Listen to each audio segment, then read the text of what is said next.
Welcome to this tutorial on the quality module of Parsimony. In this video, we'll guide you through creating a non-conformance process. Let's get started. First, log into your Parsimony account. To access the quality module, look for the quality on the left sidebar menu, then click on it. Great! Now we're in the quality module. Here, you can manage all your quality-related tasks. In our case, we want to create a non-conformance document. This allows you to track and manage any discrepancies in quality standards. Next, locate the non-conformance option under the Review and Action section. Click on it to proceed. Now, you are on the non-conformance list page.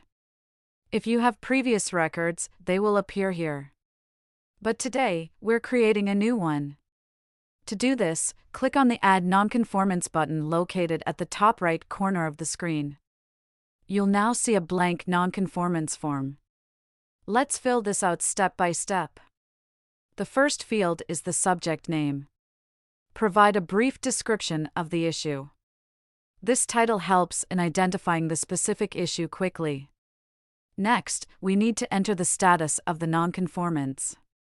Click on the field and select the right status. It can be open, resolved, or cancelled. Now, select the related procedure from the drop-down menu.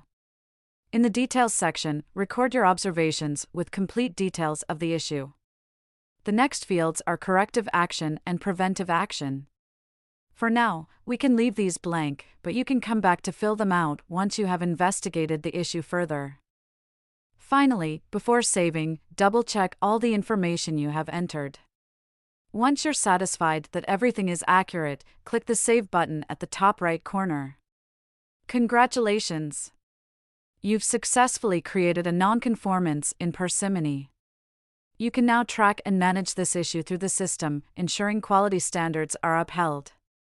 That wraps up our tutorial. Thank you for watching the Parsimony quality module. Remember, maintaining quality is key to your organization's success. See you in the next video.